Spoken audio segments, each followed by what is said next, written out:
നമ്മൾ ഇന്നത്തെ വീഡിയോ പരിശോധിക്കുന്നത് നമ്മുടെ മൊബൈൽ ഫോണിലൊക്കെ നമ്മൾ സാധാരണ ആപ്പുകൾ ഇൻസ്റ്റാൾ ചെയ്യാറുണ്ട്. പ്ലേ സ്റ്റോറിൽ നിന്നുള്ള ആപ്പുകൾ നമ്മൾ ഇൻസ്റ്റാൾ ചെയ്യുമ്പോൾ നമുക്ക് കൂടുതൽ സെക്യൂരിറ്റി ഉണ്ട് എന്ന് നമുക്കൊക്കെ അറിയുന്ന കാര്യമാണ്. എന്നാൽ പ്ലേ സ്റ്റോറിൽ നിന്നല്ലാതെ നമുക്ക് ഗൂഗിളിൽ നിന്ന് ചില ആപ്പുകളൊക്കെ നമ്മൾ ഡൗൺലോഡ് ചെയ്യാറുണ്ട്. ചിലപ്പോൾ നമ്മളറിയാതെ തന്നെ ചില ആപ്പുകളൊക്കെ ഡൗൺലോഡ് ആകും. പ്രത്യേകിച്ച് ഈ ഹാക്കിങ്ങിനൊക്കെ ഉപയോഗിക്കുന്ന അധികവും ഇത്തരത്തിൽ പ്ലേ സ്റ്റോറിന് പുറത്തുള്ള ഗൂഗിളിൽ നിന്നുള്ള APK ആപ്പുകളാണ് ഉപയോഗിക്കുന്നത്.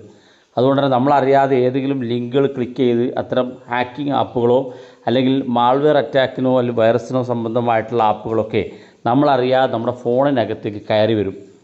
നമുക്ക് ഏതെങ്കിലും അറിയാതെ വാട്സപ്പിൽ വരുന്ന ഒരു ലിങ്കിൽ ക്ലിക്ക് ചെയ്തുകൊണ്ടായിരിക്കും നമുക്ക് ആ ഒരു ആപ്പ് ഡൗൺലോഡ് ആകുക. ഫോൺ എപ്പോഴെങ്കിലും നമ്മൾ പരിശോധിക്കുന്ന സമയത്ത് നമ്മുടെ ഫോണിനകത്ത് നമ്മളറിയാത്ത ചില ആപ്പുകളൊക്കെ കാണാൻ സാധിക്കുകയും ചെയ്യും. അപ്പോൾ നമ്മൾ ഇന്നത്തെ ഇവിടെ പരിശോധിക്കുന്നത് നമ്മളറിയാതെ പ്ലേ സ്റ്റോറിൽ നിന്നല്ലാത്ത ഇത്തരത്തിലുള്ള APK ഫയലുകൾ ഡൗൺലോഡ് ചെയ്തതിന് മുന്നേ തന്നെ നമുക്ക് അറിയാനുള്ളൊരു സൗകര്യം നമ്മുടെ ഫോണിനകത്തുണ്ട്. അത് ഡൗൺലോഡ് ആകണമെന്നുണ്ടെങ്കിൽ നമ്മളോടൊരു പെർമിഷൻ ചോദിക്കും. ആ പെർമിഷൻ കൊടുത്താൽ മാത്രമേ അത്തരം ആപ്പുകൾ നമുക്ക് ഡൗൺലോഡ് ചെയ്യാൻ സാധിക്കുള്ളൂ.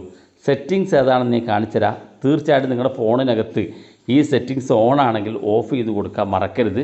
തീർച്ചയായിട്ടും നിങ്ങൾക്ക് യൂസ്ഫുൾ ആയിട്ടുള്ളൊരു വീഡിയോ ആണ്. വീഡിയോ ഇഷ്ടപ്പെട്ടെങ്കിൽ നിങ്ങളുടെ സുഹൃത്തുക്കൾക്ക് മറക്കാതെ ഷെയർ ചെയ്യണം. നിങ്ങളുടെ സുഹൃത്തുക്കൾക്ക് ഈ വീഡിയോ ഉപകാരപ്പെടട്ടെ. അപ്പോൾ അതിനുവേണ്ടി ഞാൻ എൻ്റെ മൊബൈൽ ഫോണിൻ്റെ സെറ്റിങ്സ് ഓപ്പൺ ചെയ്യാണ്. എല്ലാ ഫോണിനകത്തും ഈ ഒരു സെറ്റിങ്സ് ഉള്ളതാണ്. ഫോണിൻ്റെ സെറ്റിങ്സ് ഇതുപോലെ ഓപ്പൺ ചെയ്ത് കഴിഞ്ഞാൽ ഇതിനകത്ത് നമുക്ക് സെക്യൂരിറ്റി ആൻഡ് പ്രൈവസി എന്നൊരു സെറ്റിങ്സ് ഇവിടെ കാണാൻ സാധിക്കും. അതിനകത്ത് ക്ലിക്ക് ചെയ്ത് കഴിഞ്ഞാൽ നമുക്ക് ഇതുപോലെ ഓപ്പൺ ആയിട്ട് വരും. കുറച്ച് താഴെ ഭാഗത്തേക്ക് വന്നാൽ ഇവിടെ കാണാം മോർ സെക്യൂരിറ്റി ആൻഡ് പ്രൈവസി എന്നുള്ള ഒരു സെറ്റിങ്സ് കാണും. അതിനകത്ത് ക്ലിക്ക് ചെയ്ത് കൊടുക്കുക. ക്ലിക്ക് ചെയ്യുമ്പോൾ ഇതുപോലെ ഓപ്പൺ ആയിട്ട് വരും. ഇവിടെ നിങ്ങൾ ഏറ്റവും താഴെ ഭാഗത്തേക്ക് വരിക. താഴെ ഭാഗത്തേക്ക് വരുമ്പോൾ ഇവിടെ കാണാൻ നിങ്ങൾക്ക് ഇൻസ്റ്റാളേഷൻ ചോയ്സസ് എന്നുള്ള സെറ്റിങ്സ് ഇവിടെ കാണാൻ സാധിക്കും. ഇത് നമ്മളൊന്ന് ക്ലിക്ക് ചെയ്ത് നോക്കിയാൽ നമ്മുടെ ഫോണിനകത്ത് ഒരുപാട് ആപ്പുകൾ കാണാൻ സാധിക്കും. ഈ ഒരു ആപ്പുകളൊക്കെ നമ്മൾ എവിടെയെങ്കിലും ഓൺ ചെയ്ത് വെച്ചിട്ടുണ്ടെങ്കിൽ ഇതൊക്കെ നമ്മൾ ഓഫ് ചെയ്യാൻ ശ്രദ്ധിക്കുക. പ്രത്യേകിച്ച് വാട്സപ്പ് പോലുള്ള ആപ്പുകളൊക്കെ ഇത് ഓൺ ചെയ്തിട്ടുണ്ടെങ്കിൽ നിങ്ങൾ ഓഫ് ചെയ്യാൻ പ്രത്യേകം ശ്രദ്ധിക്കണം. ഞാനിതൊക്കെ ഓഫ് ചെയ്യാണ്.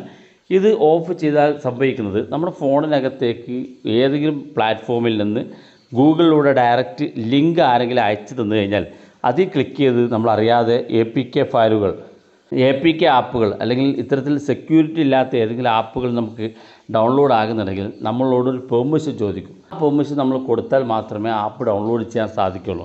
അത് പ്രധാനമായിട്ടും നമുക്ക് വരാറുള്ളതൊന്ന് വാട്സപ്പിലൊക്കെയാണ്. വാട്സപ്പ് അതുപോലെ തന്നെ ടെലഗ്രാം തുടങ്ങിയിട്ടുള്ള ചില ആപ്പുകളിലൊക്കെ ഈ ഒരു സെറ്റിങ്സ് ചോദിക്കാറുണ്ട്. അതുപോലെ തന്നെ ഗൂഗിൾ ക്രോമിലൊക്കെ നമുക്ക് ഡൗൺലോഡ് ചെയ്യുന്ന സമയത്തൊക്കെ ഇത് ചോദിക്കും. അപ്പോൾ നിങ്ങളുടെ ഫോണിനകത്ത് ഇത് ഏത് ആപ്പിലാണോ ഇത് ഇത്തരത്തിൽ ഓൺ ചെയ്ത് വെച്ചിരിക്കുന്നത് എല്ലാ ആപ്പും നിങ്ങൾ ഇതുപോലെ ഓഫ് ചെയ്ത് കൊടുക്കുക. ഇത് ഓഫ് ചെയ്ത് കൊടുത്താൽ ഏതെങ്കിലും രീതിയിൽ നിങ്ങളുടെ ഫോണിലേക്ക് ഇത്തരത്തിൽ ഏതെങ്കിലും APK ആപ്പുകൾ ഡൗൺലോഡ് ആകുന്നുണ്ടെങ്കിൽ നിങ്ങളോട് അനുവാദം ചോദിക്കുകയും ആ അനുവാദം നിങ്ങൾ കൊടുത്താൽ മാത്രമേ ആപ്പുകൾ ഡൗൺലോഡ് ആകുകയും ചെയ്യുള്ളൂ. തീർച്ചയായിട്ടും നിങ്ങളുടെ ഫോണിനകത്ത് ഒന്ന് സെറ്റ് ചെയ്ത് വെക്കുക. വീഡിയോ ഇഷ്ടപ്പെട്ടെങ്കിൽ നിങ്ങളുടെ സുഹൃത്തുക്കൾക്ക് മറക്കാതെ ഷെയർ ചെയ്ത് കൊടുക്കുക. ഇതുപോലുള്ള വ്യത്യസ്തമായ അറിവുകളുമായി നമുക്ക് അടുത്ത വീഡിയോയിൽ കാണാം.